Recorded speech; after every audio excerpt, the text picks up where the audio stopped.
एक अंतरिक्ष यान पृथ्वी के पास से गुजर रहा था। यान में फू नामक एक यात्री भी था। वह पृथ्वी देखना चाहता था। फू के आग्रह पर उसे कुछ समय के लिए पृथ्वी पर उतार दिया गया। पृथ्वी के रंग बिरंगे फूल, हरे भरे पेड़ पौधे, ऊपर नीला आकाश और नदियों का झील मिलाता पानी, यह सब फू के लिए एकदम नया था। खुशी से फू इधर उधर उछलने लगा। तभी एक कौवा नन्हे से जीव फू को देखते ही पकड़ने को झपटा। अचानक हुए इस हमले से फू बड़ी मुश्किल से कौवे के पंजों से बच पाया। दूर बैठी एक चिड़िया इस अनोखे नाटक को देख रही थी। उसने इस प्रकार का जीव पहले कभी नहीं देखा था। थोड़ी देर बाद वह उड़ी और फू के पास ही एक टहनी पर बैठ गई। उसने बड़े प्यार से पूछा, आप कौन हो? आप कौन है और कहाँ से आए हो? फू को चिड़िया अच्छी लगी। उसने जवाब दिया, मेरा नाम फू है और मैं यहाँ से बहुत दूर आकाश गंगा के एक दूसरे ग्रह से आया हूँ। चिड़िया आकाश गंगा और दूसरे ग्रह जैसे शब्दों को समझ नहीं सकी। फू ने चिड़िया से पूछा, वहाँ काला जीव कौन है? मुझे पकड़ना चाहता था।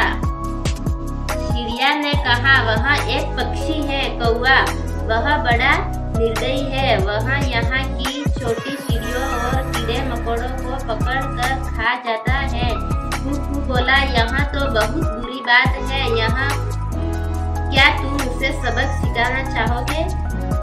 वह कैसे? चिड़िया ने पूछा। फू ने एक बहुत बारीक डोर का सिरा चिड़िया को पकड़ाते हुए कहा, इस डोर को तुम जाल की तरह झाड़ी के ऊपर फैला दो। चिड़िया को फू की बात का मतलब तो समझ में नहीं आया, लेकिन उसने डोर को झाड़ी पर अच्छी तरह इधर उधर फैला दिया।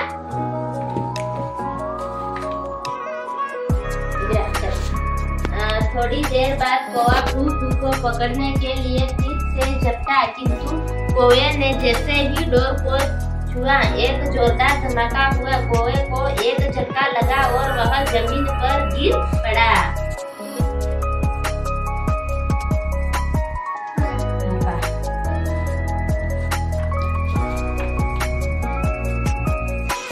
चिड़िया हैरान परेशान थी। फिर वह कूद कर फू के पास आई और बोली, अरे आपने तो बेचारे कौवे को मार डाला। फू ने हंस कर कहा, नहीं बहन, कौवा मरा नहीं है। वहाँ तो बस थोड़ी देर के लिए बेहोश हो गया है।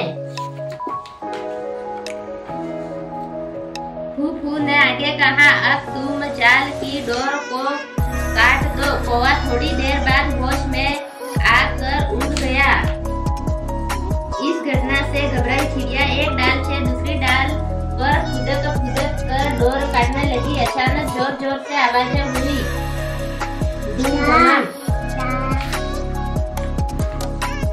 इन जोरदार धमाकों से घबराए फू ने चिल्लाकर पूछा, यहाँ सब क्या हो रहा है? इन भयानक आवाजों से डरी और सहमी चिड़िया ने कहा, यहाँ के लोग गोले बारूद से लड़ाई करते हैं। इससे बहुत से जानवर और पक्षी मारे जाते हैं। हजारों पेड़ और घर तबाह हो जाते हैं। यहाँ के लोग तो बड़े अजीब हैं।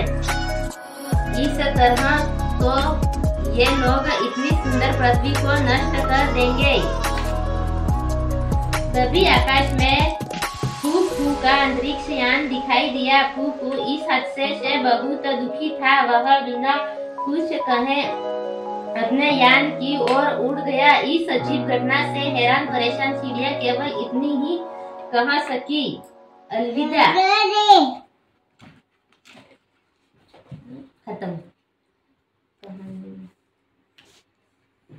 कहानी में एक एलियन फू पृथ्वी पर जाता है और एक चिड़िया से मिलता है। वहाँ वहाँ देखता है कि कैसे गोले बारूद और बमों के उपयोग से पृथ्वी की सुंदरता नष्ट हो जाती है तथा पक्षी और जानवर भी इस प्रतिकूल वातावरण से प्रभावित हो रहे हैं।